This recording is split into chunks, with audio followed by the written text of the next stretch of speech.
Excuse me, Gareth, you're still muted. Thank you, Katie. Good morning again, everybody. Good morning. Thank you, Katie. All right, so this morning we're going to talk about desire. Now, desire is something we normally talk about in a negative sense, but there's a very positive form of desire that actually talked. It's a different word. The word we normally think of is Chanda, which means thirst. The other word is Chanda, which also means desire. I'm going to start. Thank you, Anand. I'm going to start first by telling you how I got here as a topic, and then we'll talk about this form of desire and why it's important, why it's helpful, and why we should care. I was reflecting the other day and then talking with Beth, my wife, who's here in the front row, about concentration. And I was reflecting that when we meditate and we're sitting on the cushion, the center of what we do is concentration. And what happens for most folks, I think, is when you first start meditating, I mean, some people start meditating and say, oh my goodness, my mind's so busy, I can't do this. It's not for me. And then that's it, they don't do it again. But folks here, you've gone through that. It's like, okay, there's something here. I'm starting to learn something. There's some fruit in here. There's something that's immediately worthwhile. Something pleasant starts. When you've been sitting for a long while, and you've got lots of these white hairs, then you reach a place where you settle down and you reach places which are just pleasant, just really sweet and pleasant. And they're just far nicer than a cup of tea or a cookie. They're just really sweet and pleasant. So meditation, this form of concentration, is just, it's a beautiful, beautiful, pleasant thing. And I can absolutely understand why Zen sickness occurs. People just get lost in meditation, just go off into the caves and they just meditate. But there's a gap. There's this place in the middle where the early joys and the early fun is worn off, but your concentration isn't strong enough to bring you all this wonderful pleasure that all these people like Gareth are talking about. So what do we do in this place, in this gap? So that's what I was thinking about. And then I realized, well, actually, there's a level at which I'm looking that's just flat out wrong, because yes, that pleasure is really sweet, all the pleasure through this.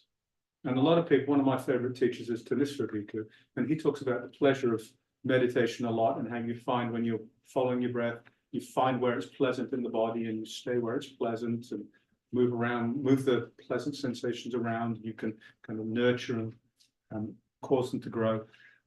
All true, but there's a piece that's missing from that, which I'd kind of slipped my mind, which is what I'm coming back to today, which is desire. So, and the desire is what keeps us going. And whether or not I was experiencing these lovely pleasure states, I would still meditate for a significant period of time every day, because it's just what I do and because it's important. The reason it's important, what brought me to this practice is what I was doing wasn't working. Period. It just wasn't working. And I wasn't aware why it wasn't working. At some level, I knew it wasn't working. I mean, I had my escapes. I'd get like garbage movies that I'd watch till late in the night, and I'd go drink way too much. I had all my escapes. We all have our little escapes, right?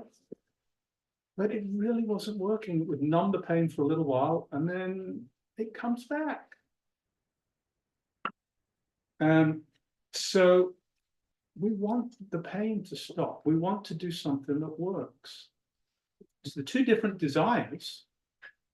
Tanha is the word that is normally talked about as desire. It also is translated as craving, and it's one of the links in the 12-link chain of dependent origination. That is the desire for a fruit. It's the desire for an outcome. I want another bowl of ice cream because it tastes really good. I want a promotion because I'll get some more stature and power and I'll be paid more. These are fruits. These are outcomes. Chanda is the desire for what I do right now. It's the desire focused around what I'm doing. It's around an action. Now, I may be butchering the Sanskrit, but this is the way the words are translated to us. So this is how the core meanings come across. So it's the desire to act skillfully right now. The first is a desire that comes out of ignorance. It's a desire that comes out of delusion. It's without stopping and thinking, I want the bowl of ice cream. I don't think about whether it's skillful. I don't think about whether it's helpful. I don't think about the consequences. I just want it because it tastes good. Chase, chase, chase. The other desire is a desire that comes out of skill. It's a desire that comes out of wisdom. It's a desire that comes out of presence and mindfulness. I want to stop this suffering. What can I do right now that will stop this suffering? It ties in with the whole idea of karma, right? Karma is what we do right now. And this Chanda, this skillful craving, this desirable, skillful desire, is about stop, take a break, pause. Talk about this a lot in here. When something's coming up, when we're feeling overwhelmed with the world, when politics is too much, when school shootings are too much, when what's happening in our personal lives is too much, stop. Don't let the hook pull you along. Stop, pause. And then from that place, take a breath and then act. And it's acting out of reflection. It's acting, hopefully having been able to put the emotions aside, being able to put immediate reactivity aside.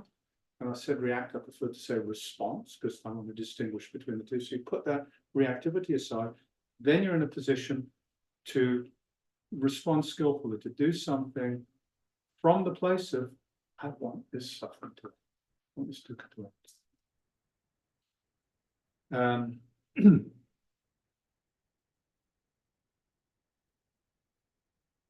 So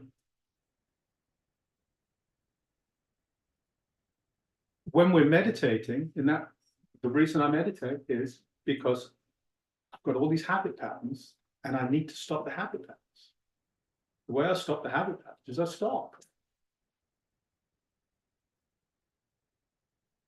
And then I'm sitting on the cushion and the habit mental patterns come up and they run off. But I'm sitting there and I see them, don't always catch them early, but they're off there somewhere. So it's a place where I can bring attention to that, stop and come back. So it's a way of interrupting all of our habit patterns. So it's work. It's work. Buddha actually, he didn't call the path of practice, he didn't call it the pleasure path or the bliss path. He actually called it the Viryavada, which means the way of effort. You're familiar with Vada from Theravada, which is the way of the elders, which is the southern tradition, the one that went across South Asia. But he called it Viryavada, way of effort. And the Noble Eightfold Path has right effort as one of the steps. There are the 7 factors of awakening and the 5 strengths and the 4 powers and the 5 thises and the 4 that's. There's I think 7 lists which add up to 37 factors of awakening. Effort, virya, shows up on that list more than anything else. Shows up more than concentration, more than wisdom. Effort. Viryavada. So this is a path of effort. The effort is in paying attention, mindfulness, noticing what's going on, and interrupting all of our habit patterns because we know they don't work. We know they don't make us happy. That's why we're here. Slow down enough, stop, end our habit patterns, and then respond to the situation from a slower place. So when we find places where our practice is stalling, where we're finding kind of difficult to sit, we're finding the pleasure isn't there. This is really what it's about. When we, in our everyday lives, many of us have livelihoods where we go to a place of work. And unfortunately, it is somewhat normal in this society for people to not especially enjoy what they do for a living. And they say, I work because I get paid. And so we're kind of training ourselves for this kind of engagement, this way of engaging with the world, which is really sad. When an infant is learning to walk, we look at that differently. When an infant's learning to walk, we don't say, oh, where did the infant walk to today? Where did they go to? No, it's just, oh, they're walking. It's so exciting that it's action. It's just action right now. When we learn a musical instrument, yes, there's the nice thing if you've learned a piece, but you know you've never really learned a piece. There's always the next one. You're playing just to play. Those of you who play musical instruments or paint, have artistic engagements, there's a way that in that activity, we just kind of become one with that activity. It's activity for activity's sake, if you will. It's just activity. It's not for the fruit. It's activity for the activity. And as we start to taste the way this practice works, we start to taste that this activity, this just sitting, is the very act of stopping those habit practices. It is the very thing that is bringing us peace. Whether we can see it in that moment or not, we know that's what it's doing. So we keep going, and keep doing it. Or at least I do.